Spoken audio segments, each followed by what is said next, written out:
Hello friends, 2 3 நாளாக non veg சாப்பிட்டதால இதுக்கு மேலே தாக்கு பிடிக்க முடியாது அப்படின்னு சொல்லிட்டு சந்தைக்கு போயிட்டு முளைக்கீரை வாங்கிட்டு வந்து கடைஞ்சிருவோம் அப்படின்னு சொல்லிட்டு பருப்பெல்லாம் போட்டு கீரையும் போட்டு நல்லா வேக வச்சாச்சு.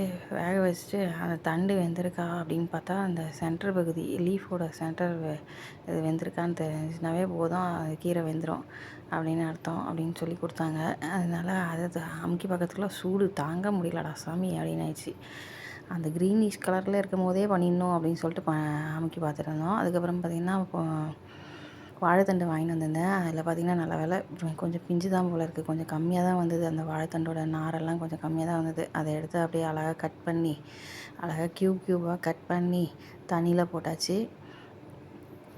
தண்ணியில் போட்டோன்னே பாருங்கள், எல்லாம் க்யூபாக ஓரளவுக்கு அழகாக இருந்தது, ஜாலியாக இருந்தது. அதை எடுத்து தண்ணியில் விளையாடிட்டு இருந்துட்டு அதை வேறு சூப் செய்வோம் அப்படின்னு சொல்லிட்டு போட்டுருந்துச்சு. அதுக்குள்ளே அந்த கீரை வேறு கடைஞ்ச கீரையை வந்து தாளிச்சிடுவோம் அப்படின்னு சொல்லிட்டு ஏதோ பச்சை கலரில் மிளகாயை தூக்கி போட்ட மாதிரி இருந்தது. பட் இருந்தாலும் நல்லா தான் இருந்தது. இது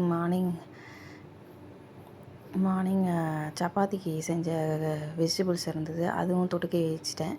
கீரை தொட்டுக்க அந்த சூப்பு இதெல்லாம் தான் மதிய லஞ்சு. அதுக்கப்புறம் சூப் செஞ்சேன் இல்லையா, அதுக்கு வந்து எடுத்து ஒரு கப்பில் போட்டு செம்ம சுட சுட குடிப்போம் அப்படின்னு சொல்லிட்டு போட்டேன்.